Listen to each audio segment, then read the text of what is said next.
할렐루야. 우리 하나님 말씀 요한복음 19장 38절부터 42절까지의 말씀을 교독하심으로 봉독하겠습니다. 요한복음 19장 38절부터 42절까지. 아리마대 사람 요셉은 예수의 제자이나 유대인이 두려워 그것을 숨기더니 이 일 후에 빌라도에게 예수의 시체를 가져가기를 구하매 빌라도가 허락하는지라. 이에 가서 예수의 시체를 가져가니라.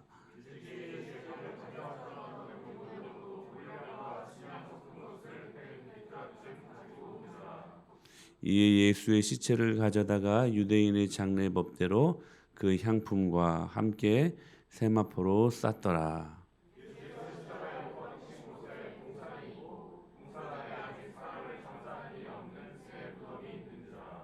같이 이날은 유대인의 준비일이요 또 무덤이 가까운 거로 예수를 거기 두니라. 아멘. 할렐루야. 본문의 주제는 어제도 말씀드렸던 것처럼 예수님의 장례식입니다. 이 말씀 안에는 두 가지가 담겨져 있다라고 말씀을 드렸는데, 첫째는 어제 살핀 대로 예수님의 장례식을 거행했던 두 인물입니다. 아리마대 요셉과 그리고 누구예요? 니고데모죠. 니고데모. 이 두 사람의 커밍아웃을 통해 예수님의 장례식이 이루어졌습니다. 그리고 오늘 우리가 살필 내용인데 예수님의 장례의 중요성입니다. 우리 이제 예수님의 이 장례식을 한번 깊이 살펴보기를 원하는데, 우선 이 예수님의 장례식이 어떤 의미와 중요성을 갖는지를 한번 우리가 살펴보기를 원하는데, 장례 절차는 간소했을지라도 그러나 이 장례식이 주는 내용만큼은 너무 깊습니다. 첫째로 죽음에 대한 최종 확인입니다. 뭐라고요? 죽음에 대한 최종 확인. 만일 예수님이 장사되지 않았다면 많은 사람들이 예수님의 부활을 의심했을 것입니다. 사실 십자가에 못 박혀 달려 돌아가신 예수님의 모습은 처참했습니다.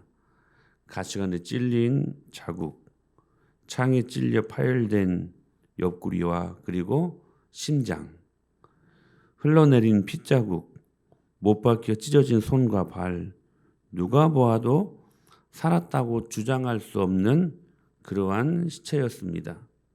그럼에도 불구하고 이 시신을 무덤에 장사하지 않았다면 아마 부활을 의심하는 사람들이 상당히 많이 있었을 것입니다. 그렇지 않아도 당시에는 예수님이 부활하신 것이 아니라 잠시 기절했다가 깨어났다는 사람들이 상당수 있었습니다. 요셉과 니고데모는 주님의 시신을 무덤에 놓고 무거운 돌을 굴러서 그래서 입구를 막아버렸죠. 평소 예수님 말씀에 죽은 지 사흘 만에 내가 다시 살아나겠다고 하는 그 말씀을 하셨기 때문에 특별히 유대인 당국자들은 시신을 도난당할까 봐 무덤을 봉인하고 그리고 군병으로 그것들을 굳게 이중삼중으로 지키게 했던 것입니다. 그러나 모든 상황 속에서도 이 사실들은 죽음에 대한 최종 확인하는 시간들이었습니다. 주님의 장례로서 그러므로 부활에 대한 의심은 필요 없게 되었습니다. 즉 주님의 완전한 죽음, 그 완전한 죽음을 무덤에서 확인했다는 것이죠. 그러므로 완전한 죽음이 있으셨기 때문에 완전한 뭐가 있어요? 부활이 있었던 것입니다. 사랑하는 여러분, 여러분의 자아가 완전히 죽어야 여러분 부활의 기쁨이 있는 것입니다. 설 죽으니까 반신반의하니까 부활의 기쁨을 모르는 거예요. 자, 예수님이 죽으셨습니다. 그런데 죽으신 걸로 끝나지 않고 무덤으로 갇히셨다는 거예요. 그리고 그 무덤 문을 돌로 굳게 닫아버렸습니다. 그리고 그 일들로 말미암아 예수님이 완전히 죽었구나. 그것을 최종 확인하는 절차들이 있었다는 거예요.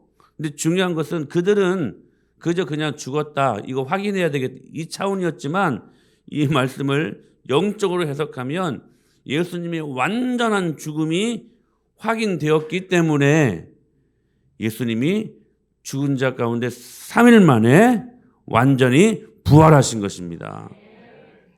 사랑하는 여러분, 이번 이 부활절을 경험하면서 저와 여러분들이 여러분의 자아가 완전히 죽을 수 있게 되길 축복합니다. 그거 죽어야 돼요. 그거 다 죽어야 돼요. 우리는 이것을 다른 말로 말하면 자존심, 그 자존심 죽어야 돼요.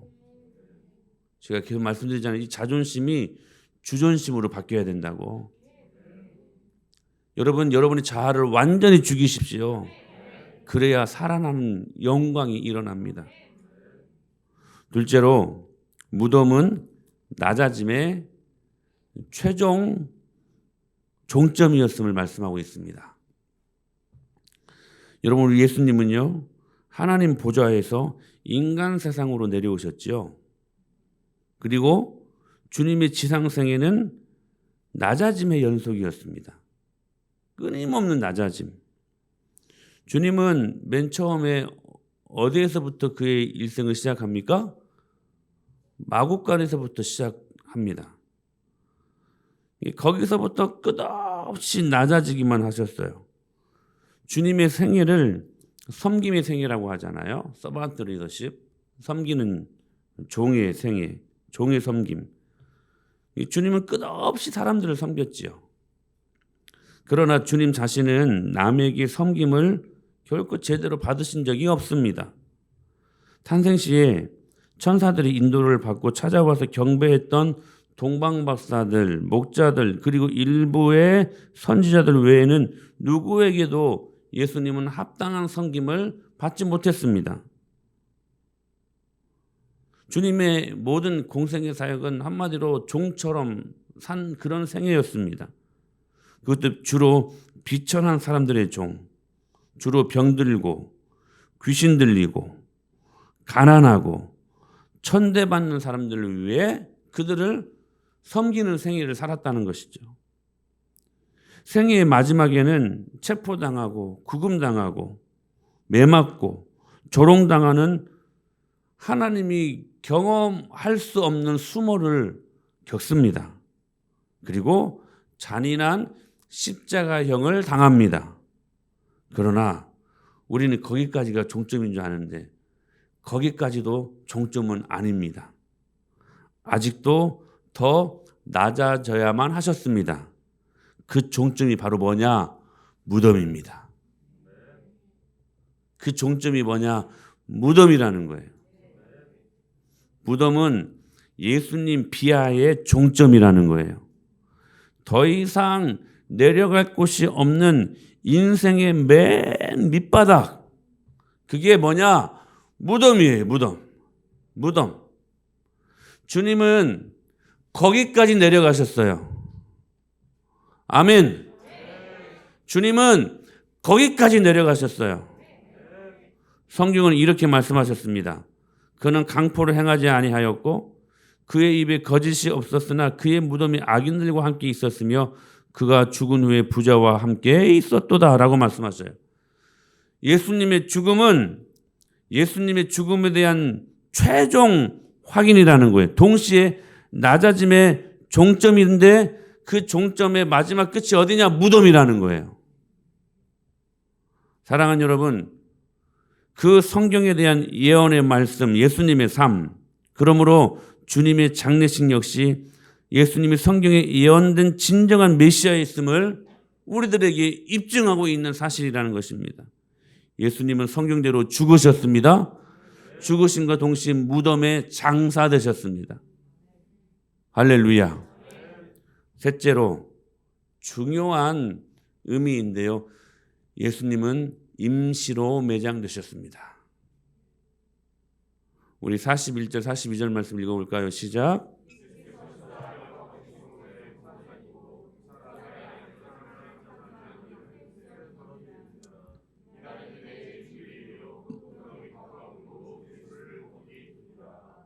예수님은 지금 남의 무덤에 묻히셨습니다.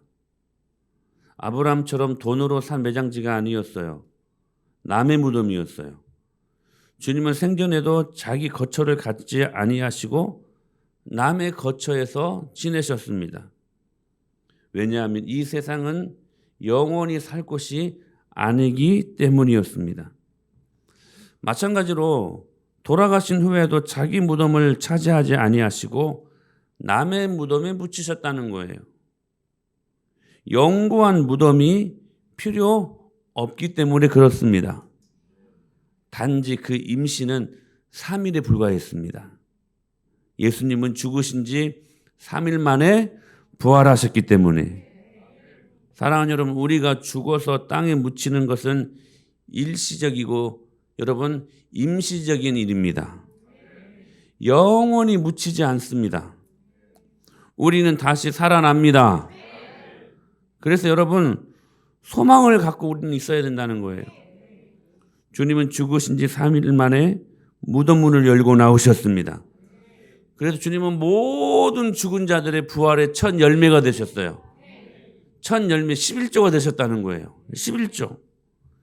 이 세상에 죽었다가 영생의 몸으로 다시 사신 분은 오직 예수 그리스도, 유일하신 우리의 구세주 예수 그리스도 한 분뿐이십니다.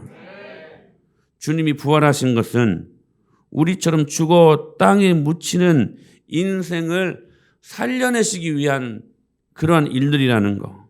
사랑하는 여러분, 예수님을 믿는 우리도 예수님 안에서 다 부활할 날이 있음을 믿으십니까? 주님이 이렇게 말씀하셨지요. 예수께서 가라사대 이르시되 나는 부활이요 생명이니 나를 믿는 자는 죽어도 살겠고 무릇 살아서 나를 믿는 자는 영원히 죽지 아니하리니 이것을 네가 믿느냐? 이것을 네가 믿느냐? 말씀하셨습니다. 요한복음 5장에서도 이렇게 말씀하셨어요. 이를 놀랍게 여기지 말라. 무덤 속에 있는 자가 다 그의 음성을 들을 때에 오나니. 다 같이 선한 일을 행한 자는 생명의 부활로, 악한 일을 행한 자는 심판의 부활로. 여기 선한 일은 착한 일, 좋은 일 이게 아니라 윤리적, 도덕적 이게 아니라 여기 선한 일은 뭐냐? 예수님 믿는 일입니다. 예수님 믿는 일. 그래서 사도 바울은 온갖 박해 속에서도 부활을 인생 최대의 소망으로 살고 살았어요. 그가 복음을 증거하다가 동족들에게 또한 이방인들에게 돌에 맞아 거의 죽다시피 사람들은 죽은 줄 알았어요. 돌로 치니까요 죽은 줄 알았어요. 그래가지고 성 밖으로 바울을 내다 버립니다. 근데 바울이 어느새 그 안에 부활의 소망이 있고 부활의 생명이 들어가니 하나님께서 그 생명을 지켜주셔서 다시 그 생명을 하여금 다시 일어나게 하셨어요. 일어날 때 어떤 광경이었을까? 그 힘든 상황 속에서도 그 먼지 툴툴 털고 아픈데 다 얼음 저를 봐요. 아픈데 다 얼음 만지고 다시 기쁨으로 다시 일어나서 그때 그 마음속에 어떤 소망이 있었을까요? 부활의 소망, 부활의 능력. 여러분 오늘 여러분들이 갖고 있는 모든 부정적인 더러운 거, 하나님 말씀 듣지 못하게 하는 그 더러운 모든 견고한 진, 부활하신 예수님의 생명 앞에 다 내어놓고 여러분 이기셔야 돼요. 지지 마세요. 오늘 오전에도 말씀드리겠지만 악한 원수 마귀 사단이 여러분에게 주는 그 거짓 프레임 안에 갇혀 살지 말라는 거예요. 그거 빠져나와야 돼요. 그래야 여러분 부활의 기쁨을 누려요. 작은 감정 따위 때문에, 작은 형편과 처지가 주는 불안한 그 염려 때문에 갇혀있지 말고 부활하신 주님 오늘 만나세요. 만나세요. 만나셔야 돼. 그래야 우리가 살 수 있어요. 살 수 있어요. 완전한 무덤에 갇혀있는 나 자신을 내가 확인했다면 이제는 완전하신 부활하신 그 주님을 만날 수 있어야 된다는 거예요. 할렐루야. 여러분 보십시오. 영구한 무덤이 필요하지 않았어요. 그래서 바울은요 다시 일어나 가지고요 자기를 치고 자기를 조롱했고 자기를 막 죽이려고 막 혈안이 되어 가지고 막 덤벼들었던 그 성 안으로 다시 들어가요. 돌아가지 않았어요. 다시 그 성에 들어가서 다시 복음을 증거해요. 왜 그럴 수 있었을까요? 왜 이런 일이 가능했을까요? 부활하신 주님을 소망했기 때문에. 할렐루야. 여러분 사도 바울이 부활을 인생 최대의 소망으로 삼고 살았던 것처럼 오늘 또 동일하게 저와 여러분들이 이 부활을 여러분의 인생의 최고의 소망을 갖고 삼고 살아가야 된다는 거예요. 바울이 이렇게 말하지 않았습니까? 시작. 보라 내가 너에게 비밀을 말하노니 우리가 다 잠잘 것이 아니요 마지막 나팔의 순식간에 호련히 다. 여러분 이 사실들 믿으십니까? 예수님 재림하시는 날 우리는 순식간에 호련히 다 변화됩니다. 그때는 엄마 아빠 관계가 아니에요. 변해요. 완전 부모 자식의 관계가 아니에요. 다 변해요. 신천지라고 하죠. 신천지가 새 하늘과 새 땅이라는 말입니다. 이단이 그 말을 갖다 붙였는데 새 하늘과 새 땅이 되면 다 바뀌어요. 다 바뀌어요. 새 하늘과 새 땅은 굉장히 성경적인 말입니다. 그 다음에 52절 시작. 이 썩을 것이 반드시 썩지 아니할 것을 입겠고 이 죽을 것이 죽지 아니함을. 이게 부활의 능력이라는 거예요. 부활의. 그러면서 이 썩을 것이 이 죽을 것이 죽지 아니함을 입을 때에는 사망을 삼키고 이기리라고 기록된 말씀이 이루어지리라. 사망아 너의 승리가 어디 있느냐? 사망아 내가 쏘는 것이 어디 있느냐? 사망이 쏘는 것은 죄요 죄의 권능은 율법이라. 우리 주 예수 그리스도로 말미암아 우리에게 승리를 주시는 하나님께 감사하노니 그러므로 내 사랑하는 자들아 견실하며 흔들리지 말고 항상 주의 일에 더욱 힘쓰는 자들이 되라. 이는 너희 수고가 주 안에서 헛되지 않은 줄. 왜 그래요? 왜 그래요? 부활의 소망이 있기 때문에. 사망아 네가 쏘는 것이 어디 있느냐? 지금까지는 사망이 그 위력을 펼치면서 사람들로 하여금 죽을 것 같게 만들었는데 이제는 사망의 권세가 부활 권세 앞에 압도당했다는 거야. 압도. 그러므로 더 이상 사망이 너희들 예수 믿는 너희들을 건드릴 수 없다. 그러므로 내 사랑하는 형제들아 견실하며 흔들리지 말고 항상 주의 일에 더욱 힘쓰는 자들이 되라. 왜냐? 부활로 말미암아 너희 수고가 주 안에서 헛되지 않은 줄 우리가 알고 있기 때문이다. 사랑하는 여러분, 그래서 여러분 무덤에 더 이상 신경 쓰지 마세요. 특히 연세 많으신 분들이 이 무덤에 굉장히 많이 신경을 써요. 여러분 그까지 무덤 크게 작고 뭐 분봉을 뭐 멋있게 이게 무슨 여러분 차이가 있겠습니까? 필요가 있겠습니까? 잠시 누웠다가 주님이 오시면 다 털고 일어날 텐데 무덤에 있으면 어떻고 없으면 어떻습니까? 저는 그래요. 이렇게 큰 교회들이 뭐 부활동산 해가지고 산을 하나 사가지고 이렇게 하는 그런 교회들도 많은데 전 별로 그거 안 좋아 보여요. 왜냐하면 부활하시는 그날 우리는 다 일어나요. 다 일어나요. 때로 불에 태워지든지 흙 속에 썩어지든지 전쟁터에서 산화되든지 우리 몸은 수면 내로 없어집니다. 그러나 여러분 우리가 기대하는 것은 무덤이 아니에요. 우리가 기대하는 것은 다시 사는 신령한 몸에 있다는 거예요. 다시 사는. 마지막 날에 우리가 부활할 때에 하나님께서 신령한 몸을 다 주신다고 약속하셨어요. 그러니 임시 거처인 이 무덤에 신경 쓰지 마세요. 오직 부활의 몸을 바라보며 내가 가지고 있는 영생을 확인하시기를 바랍니다. 그러므로 죽는 것 두렵지 않아요. 주님은 무덤에 3일밖에 계시지 않았습니다. 우리도 무덤에 그리 오래 있지 않을 것입니다. 이게 부활을 소망하는 저와 여러분들의 모습이라는 거예요. 여러분, 예수님의 장례식에서 얻을 수 있는 세 가지. 첫째는 뭐라고요? 죽음에 대한 최종 확인이다.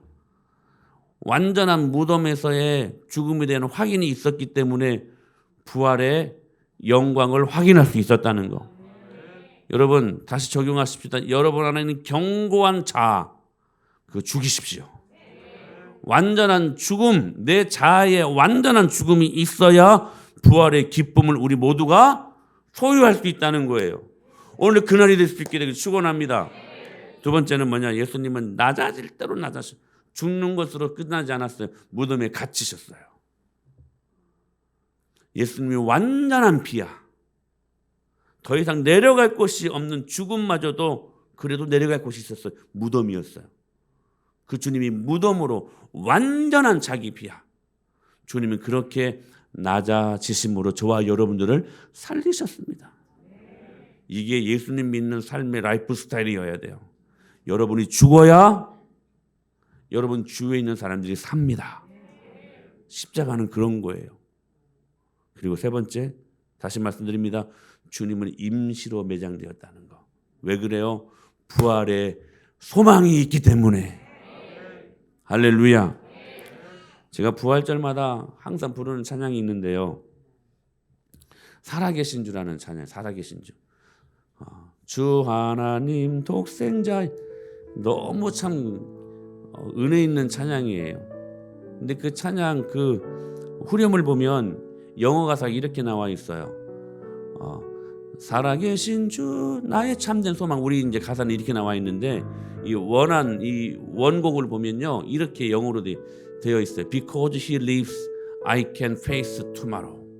나는 내일을 맞이할 소망이 있다. 왜냐하면 예수님이 살아나셨기 때문이다. 사랑하는 여러분, 오늘 이 은혜가 임하게 되기를 축복합니다. Because he lives, all fear is gone. 나는 내 삶의 모든 두려움과 염려가 사라졌습니다. 왜냐하면 예수님이 살아나셨기 때문이다. 이게 부활이 주는 소망이라는 거예요. 여러분, 상황이 두렵습니까? 환경이 두렵습니까?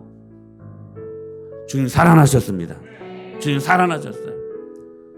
Because I know He holds the future. 나는 압니다. 나의 모든 미래를 주님이 잡고 계신 것을 압니다.